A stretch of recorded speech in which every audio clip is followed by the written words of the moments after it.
दोस्तों, आप सभी का एक बार फिर से देशी study point current affair class notes में हार्दिक स्वागत है।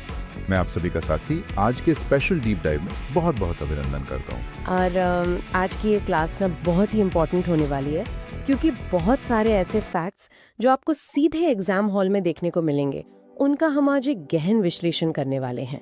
बिल्कुल। और जो भी साथी यूपी होमगार्ड, यूपी लेखपाल, यूपी पुलिस या एसएससी जीडी इन सभी परीक्षाओं की तैयारी कर रहे हैं, उनके लिए तो ये क्लास एकदम स्पेशल है। हाँ, ये लिटरली आपके सपनों की क्लास है और एक बेहतर रिवीजन सेशन बनने वाली है। फैक्ट्स को रटना एक बात है, पर उनके पीछे की कहानी और उसके वाय को समझना असली ज्ञान है। सही कहा। तो इस क्लास को अंत तक जरूर देखिएगा। और हाँ, जो साथी पहली बार जुड़ रहे हैं या जिन्होंने अभी तक सब्सक्राइब नहीं किया, उनसे रिक्वेस्ट है कि सब्सक्राइब बटन दबा दीजिए। तो चलिए आज के इस डीप डाइव का मिशन शुरू करते हैं, जहां हम मार्च 2026 के करंट अफेयर्स और स्टैटिक जीके के नोट्स का एक बड़ा पुलिंदा खोलने वाले हैं। Let's do this. तो पहले सवाल से शुरू करते हैं। 19 मार्च 2026 को UNSDSN यानी United nation sustainable development solution network ने विश्व खुशहाली सूचकांक 2026 जारी किया है, जिसे हम वर्ल्ड हैप्पीनेस इंडेक्स भी कहते हैं। और देखिए, वैसे खुशहाली दिवस 20 मार्च को मनाया जाता है, तो ये ठीक एक दिन पहले रिलीज हुआ है। राइट। और इसमें टॉप पर हमेशा की तरह फिनलैंड है। लगातार 9वीं बार फिनलैंड ने टॉप किया है और उनका स्कोर 7.64 है। फिनलैंड का लगातार टॉप करना कोई तुक्का नहीं है। ये दिखाता है कि उनका सोशल और इकोनॉमिक सिस्टम कितना स्टेबल है। पर यहाँ भारत की रैंक पर ध्यान देना जरूरी है। वही सबसे बड़ा पॉइंट है। भारत इस बार 116वीं रैंक पर है। पिछली बार 118 पर था, तो थोड़ा सा सुधार जरूर है। वहीं पाकिस्तान 104 पर और अफगानिस्तान सबसे नीचे 147वें स्थान पर है। तो अगर हम ग्लोबली देखें तो 116वीं रैंक काफी पीछे है, और ये एक बहुत ही बड़ा विरोधाभास क्रिएट करता है हमारी बाकी अचीवमेंट्स के साथ। Okay, let's unpack this. क्योंकि ये विरोधाभास सच में थोड़ा अजीब लगता है। मतलब एक तरफ हम पावर और मिलिट्री में इतने आगे हैं, ग्लोबल फायर पावर इंडेक्स में भारत पूरी दुनिया में चौथे नंबर पर है, और एशिया पावर इंडेक्स में तीसरे स्थान पर। यानी हार्ड पावर में हम लिटरली शिखर पर हैं। Exactly.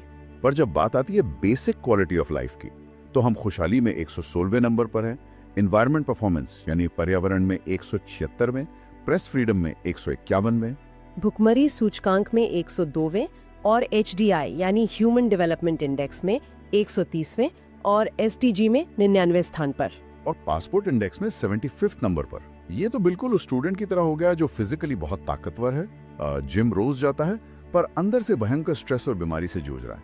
What's fascinating here is कि ये हार्ड पावर और सॉफ्ट पावर के बीच की एक बहुत ही क्लासिक डिबेट है। सैन्य ताकत किसी भी देश के लिए बॉर्डर सुरक्षित रखने के लिए जरूरी है। हाँ, वरना तो अस्तित्व ही खतरे में पड़ जाएगा। बिल्कुल। लेकिन दूसरी तरफ पर्यावरण, प्रेस की आजादी और हेल्थ सॉफ्ट पावर को दर्शाते हैं। एक डेवलपिंग इकोनॉमी के लिए हमेशा से ये बड़ी चुनौती रही है कि डिफेंस पर ज्यादा खर्च करें या फिर एजुकेशन और हेल्थ पर। सही बात है। ये बैलेंस बनाना सच में बहुत मुश्किल काम है। पर क्या एक स्ट्रॉन्ग आर्मी और खुशहाल नागरिक दोनों एक साथ नहीं हो सकते? हो सकते हैं, डेफिनेटली। पर उसके लिए रिसोर्सेज का डिस्ट्रीब्यूशन बहुत ट्रांसपेरेंट होना चाहिए और पब्लिक का इंस्टीट्यूशंस पर भरोसा होना चाहिए। और भरोसे से याद आया, एक बहुत ही सीरियस पॉइंट है, भ्रष्टाचार। क्योंकि करप्शन तो सिस्टम को अंदर से खोखला कर देता है ना। हाँ, और बिना करप्शन फ्री सिस्टम के खुशहाली इंडेक्स में ऊपर आना लगभग नामुमकिन है। तो इसी बात पर सभी साथियों के लिए खुला सवाल है यहाँ पर, भ्रष्टाचार धारणा सूचकांक में भारत की रैंक आखिर क्या है? इसे खुद ढूंढिएगा और कमेंट बॉक्स में जरूर बताइएगा। ये एक बहुत अच्छी रिसर्च एक्टिविटी रहेगी सबके लिए। अब देखिए, खुशहाली के बाद जो सबसे जरूरी चीज आती है किसी देश के लिए, वो है सुरक्षा और अर्थव्यवस्था। और इकोनॉमी के इस मुद्दे पर एक बड़ी न्यूज है। सेंट्रल बैंकिंग लंदन अवार्ड में हमारे RBI यानी रिजर्व बैंक ऑफ इंडिया को इनिशिएटिव ऑफ द ईयर का अवार्ड मिला है। ये बहुत बड़ी अचीवमेंट है। और ये किस लिए मिला है? 2025 में जो bank.in डोमेन लॉन्च हुआ था ना, उसके लिए, जिसने फाइनेंशियल फ्रॉड को काफी हद तक कम कर दिया है। साथ ही इसी ग्लोबल प्लेटफॉर्म पर AI के लिए नामीबिया और पेमेंट सिस्टम्स के लिए इथियोपिया को भी अवार्ड दिया गया है। ये सभी एग्जाम्पल्स दिखाते हैं कि कैसे डेवलपिंग नेशंस डिजिटल सिक्योरिटी और इनोवेशन में एक लंबी छलांग लगा रहे हैं। Here's where it gets really interesting. एक तरफ हम RBI और डिजिटल सिक्योरिटी की बात कर रहे हैं, ठीक है? दूसरी तरफ वाणिज्य मंत्रालय, जिसके मंत्री पीयूष गोयल हैं, उनकी भव्य योजना के तहत 100 प्लग इन प्ले पार्क्स बनाए जा रहे हैं। और MS Dhoni Bhim payment app के नए ब्रांड एम्बेसडर बन गए हैं। तो डिजिटल इकोनॉमी बहुत तेजी से फैल रही है। पर मेरा पुशबैक यहाँ ये है कि इन सब से अर्थव्यवस्था तब तक सुरक्षित नहीं है जब तक हमारी भौतिक सीमाएं सुरक्षित ना हो। एग्जैक्टली हाँ वो है ना, क्योंकि सर्वर और फाइबर ऑप्टिक केबल तो जमीन पर ही है। अगर फिजिकल बॉर्डर सेफ नहीं है तो डिजिटल इकोनॉमी का क्या फायदा। यही वजह है कि डिजिटल सिक्योरिटी और मिलिट्री सिक्योरिटी एक ही सिक्के के दो पहलू हैं। इसलिए सैन्य अभ्यास इतने क्रूशल हो जाते हैं। जैसे सेना की दक्षिणी कमान ने उत्तर प्रदेश के बबीना फील्ड रेंज में अमोघ ज्वाला अभ्यास किया और पोखरन में वज्रघाट अभ्यास किया गया। राइट। और समुद्री सुरक्षा के लिए कोची से 16 देशों के साथ सागर पहल की शुरुआत हुई है। तो जल, थल और डिजिटल तीनों लेवल पर एक साथ काम हो रहा है। बिल्कुल। और क्योंकि हमने RBI की बात की थी तो एग्जाम पॉइंट ऑफ व्यू से इसका एक क्विक हिस्ट्री रिवीजन हो जाना चाहिए। हाँ, स्टैटिक जीके के लिए बहुत जरूरी है। तो RBI की स्थापना 1 अप्रैल 1935 को हुई थी और इसका राष्ट्रीयकरण 1 जनवरी 1949 को हुआ। सही कहा। इसके पहले भारतीय गवर्नर CD देशमुख थे और वर्तमान में 26वें गवर्नर संजय मलमकरा हैं। और दोस्तों, इसे बैंकों का बैंक भी कहा जाता है। तो देखिए, सीमाओं और पैसों को सुरक्षित कर लिया हमने, पर एक देश अपनी आत्मा यानी अपनी संस्कृति को कैसे सुरक्षित करता है? ये गहरा सवाल है, क्योंकि पहचान को बचाना फिजिकल बॉर्डर्स बचाने से ज्यादा मुश्किल काम होता है। और इसका एक बेहतरीन इंटरनेशनल एग्जाम्पल हमारे नोट्स में है। भारत अपनी एक्ट ईस्ट नीति के तहत इंडोनेशिया के प्रभानानंद मंदिर कॉम्प्लेक्स के जीर्णोद्धार में मदद कर रहा है। प्रभानंद मंदिर, जहां संजय राजवंश के समय की महादेव, विष्णु और ब्रह्मा जी की त्रिमूर्ति है, और ये 1991 से यूनेस्को की वर्ल्ड हेरिटेज साइट भी है। सोचिए, इंडोनेशिया में एक इतने पुराने मंदिर को भारत रिस्टोर कर रहा है।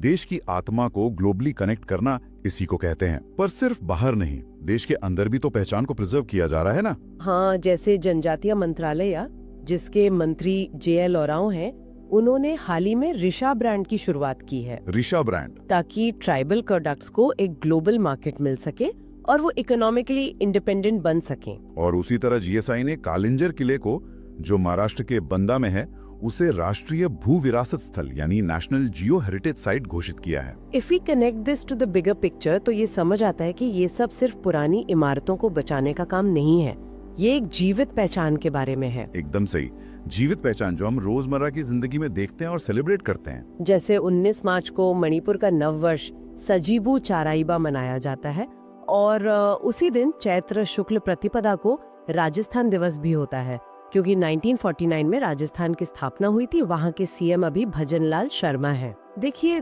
देश के दो अलग कोने में एक ही दिन दो अलग संस्कृतियाँ अपना उत्सव मना रही हैं, और कल्चर तभी मजबूत होता है जब वो इंक्लूसिव हो। इंक्लूसिव की बात करें तो नेपाल की पहली ट्रांसजेंडर सांसद भूमिका श्रेष्ठा बनी है। ये दिखाता है कि समाज कैसे बदल रहा है और सबको साथ लेकर चल रहा है। इंक्लूसिविटी बहुत जरूरी है। अब एक और पैटर्न पर ध्यान देते हैं। हमने देखा भारत इंडोनेशिया की मदद कर रहा है, भीम ऐप का विस्तार हो रहा है, नेवी 16 देशों के साथ एक्सरसाइज कर रही है। तो ये सब जो ग्लोबल लेवल पर हो रहा है, ये बिना किसी इंटरनेशनल फ्रेमवर्क के पॉसिबल कैसे है? कोई तो ढांचा होगा ना। बिल्कुल, ढांचा है, और यही हमारा स्टैटिक जीके का अगला पॉइंट है, संयुक्त राष्ट्र की प्रमुख संस्थाएं। मुझे तो ये संस्थाएं ना पूरी दुनिया का एक ऑपरेटिंग सिस्टम लगती हैं। जैसे फोन चलाने के लिए OS चाहिए, वैसे दुनिया चलाने के लिए ये संस्थाएं हैं। फिर कंपोनेंट्स याद कर लेते हैं। FAO रोम में 1945 में बना, IMF और वर्ल्ड बैंक वॉशिंगटन DC में 1945 में स्थापित हुए, ILO जिनीवा में 1946 में, यूनेस्को पेरिस में 1946, WHO जिनीवा में 1948 में, और IAEA वियना में 1957 में स्थापित हुआ। अब इन सब का फाउंडेशन ईयर देखें तो ये 1940s और 50s का दौर है। हाँ, क्योंकि सेकेंड वर्ल्ड वॉर के बाद दुनिया पूरी तरह से तबाह हो चुकी थी। इकोनॉमी, हेल्थ, सब कुछ वापस से ट्रैक पर लाने के लिए ये ऑपरेटिंग सिस्टम बनाया गया था। और अगर ये ऑपरेटिंग सिस्टम है तो जो दुनिया भर की मुद्राएं यानी करेंसीज हैं, वो एक तरह से भाषाएं हैं, जिस भाषा में ये देश आपस में बात करते हैं। हाँ, बिना भाषा के तो ट्रेड नहीं हो सकता ना। जैसे भारत, पाकिस्तान, नेपाल और श्रीलंका में रुपया चलता है, बांग्लादेश में टका और भूटान में नुंगलुट्रुम, चाइना में युआन है और जापान में येन चलता है, अमेरिका में डॉलर, ब्रिटेन और मिस्र में पाउंड चलता है, साउथ अफ्रीका में रैंड चलता है, यूरोप में यूरो, इंडोनेशिया में रुपया, मलेशिया में रिंगिट और ईरान में रियाल। ये सारी भाषाएं यानी मुद्राएं उसी पुराने ऑपरेटिंग सिस्टम के नियमों पर चलती हैं। प्रेजेंट का ये ढांचा तो समझ में आ गया, पर प्रेजेंट को समझने के लिए पास्ट की नींव को देखना बहुत जरूरी है, जहां से कानून और भूगोल निकले हैं। क्योंकि आज के कानून किसी वैक्यूम में पैदा नहीं हुए हैं। हिस्ट्री और साइंस के बेसिक्स को समझना इन सभी मुद्दों को कनेक्ट करता है। तो चलिए प्रीवियस ईयर क्वेश्चंस के स्टाइल में एक रैपिड फायर करते हैं नोट से। हिस्ट्री के विद्रोह देखिए।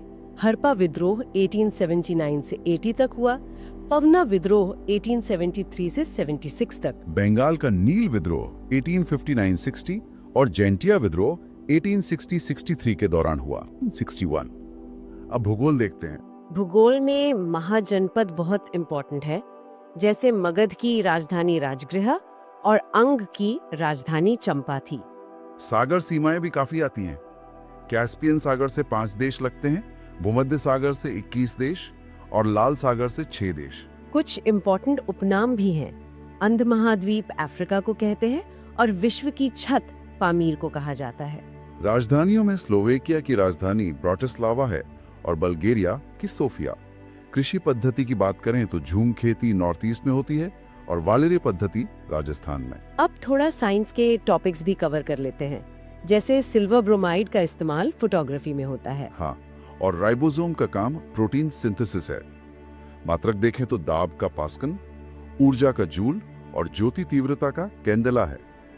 अब so what does this all mean? मतलब आप पूछ रहे हैं कि इन पुराने ऐतिहासिक विद्रोहों और साइंस के इन नियमों का आज की मॉडर्न दुनिया से क्या लेना देना है? एग्जैक्टली। हमने सेल डाइजेशन पढ़ा और नील विद्रोह पढ़ा, इनका आपस में क्या रिलेशन निकलता है आज के टाइम में? देखिए, बायोलॉजी में सेल के अंदर एक संरचना होती है जिसे हम लाइसोसोम कहते हैं। इसका काम अंतःकोशिकीय पाचन यानी इंट्रासेलुलर डाइजेशन होता है। मतलब वो कोशिका के अंदर के पुराने और खराब हिस्सों को पचाकर साफ कर देता है। बिल्कुल। अगर लाइसोसोम ये सफाई ना करे तो सेल उस कचरे के बोझ से मर जाएगा। ठीक उसी तरह ह्यूमन सोसाइटी भी एक सेल की तरह ही बिहेव करती है। ओह वाओ, ये कंपैरिजन बहुत ही इंटरेस्टिंग है। पर सोसाइटी में लाइसोसोम क्या होता है? सोसाइटी को भी आगे बढ़ने के लिए अपनी पुरानी दमनकारी व्यवस्थाओं को साफ करना पड़ता है। जो ऐतिहासिक विद्रोह थे, जैसे हरप्पा या नील विद्रोह, वो समाज के लाइसोसोम ही तो थे। Mind blowing. मतलब उन विद्रोहों ने उस वक्त की सड़ी हुई ब्रिटिश व्यवस्था को ललकारा और उस कचरे को साफ करने की कोशिश की ताकि एक नया समाज बन सके। एकदम सही। और सिर्फ विद्रोह नहीं, जो उस वक्त कानून बनाए गए, जैसे आर्म्स एक्ट 1878, उसने भारतीयों के हथियार रखने पर रोक लगा दी थी। उस पुराने कानून का असर आज के सोसाइटी के स्ट्रक्चर पर भी दिखता है। ये पॉइंट बहुत ही गहरा है। साइंस के नियम दुनिया की फिजिकल स्टेबिलिटी बताते हैं और हिस्ट्री के ये विद्रोह सोसाइटी की सफाई प्रोसेस समझाते हैं। यही वजह है कि फैक्ट्स को सिर्फ रटना नहीं, उन्हें आसपास के कॉन्टेक्स्ट से जोड़कर देखना पड़ता है। तो दोस्तों, आज का ये डीप डाइव सफर सच में बहुत शानदार रहा। हमने खुशहाली के विरोधाभास से शुरुआत की, आरबीआई के डिजिटल अवार्ड को देखा, इंडोनेशिया में मंदिर की जीर्णोद्धार की बात की और यूएन की संस्थाओं का ढांचा समझा। ये एक बहुत ही कॉम्प्रिहेंसिव राउंड अप था, लेकिन इन सब बातों में एक छोटी सी डिटेल छुपी हुई है जो मुझे लगता है ध्यान देने लायक है। वही तो एक्सपर्ट वाली बात होती है। कैसी डिटेल? आज हमने देखा कि 1945 के आसपास बनी आईएमएफ, वर्ल्ड बैंक और यूनेस्को जैसी संस्थाओं के हेडक्वार्टर वॉशिंगटन, पेरिस या जेनीवा में है, यानी सारे वेस्टर्न कंट्रीज में। हाँ, दुनिया का ये पूरा ऑपरेटिंग सिस्टम बेसिकली पश्चिम ने ही डिजाइन किया था। पर दूसरी तरफ आज के करंट फैक्ट्स देखिए। एशिया पावर इंडेक्स में भारत तीसरे नंबर पर है। एक्ट ईस्ट नीति के तहत हम इंडोनेशिया में कल्चरल इन्वेस्टमेंट कर रहे हैं। और एआई या डिजिटल पेमेंट में अफ्रीकन देश जैसे नमीबिया और इथियोपिया ग्लोबल अवार्ड्स जीत रहे हैं। एग्जैक्टली। तो यहाँ एक बहुत बड़ा सवाल पैदा होता है, क्या भविष्य में बनने वाली दुनिया की सबसे बड़ी और ताकतवर संस्थाओं के मुख्यालय पश्चिम में ही रहेंगे, या फिर पावर का ये सेंटर आर्थिक, सैन्य और कल्चरल रूप से धीरे धीरे पूर्वी यानी ईस्ट की ओर खिसक रहा है? यही वो प्रोवोकेटिव थॉट है। पावर डायनामिक्स बदल रहे हैं और शायद हम एक नए ग्लोबल ऑपरेटिंग सिस्टम को बनते हुए देख रहे हैं। ये सच में दोस्तों एक बहुत ही दमदार थॉट है। दुनिया को किसी एक एक्सरे मशीन से नहीं देखा जा सकता, पर इन डॉट्स को कनेक्ट करके तस्वीर काफी साफ हो जाती है। और इसी तरह हम इन कॉम्प्लेक्स टॉपिक्स को सिंप्लीफाई करते रहेंगे। तो साथियों, आज की ये क्लास आप सभी के लिए कैसी रही कमेंट बॉक्स में जरूर बताइएगा। और हाँ, जो साथी पेड ग्रुप से जुड़ना चाहते हैं, डिस्क्रिप्शन में दिए गए लिंक पर जाइए, वहाँ सब डिटेल है। चैनल को सब्सक्राइब करना मत भूलिएगा और अगर वीडियो अच्छी लगी तो लाइक जरूर करिएगा। अगली क्लास में फिर मिलेंगे एक ऐसे ही दमदार विश्लेषण के साथ। तब तक के लिए जय हिंद, जय भारत।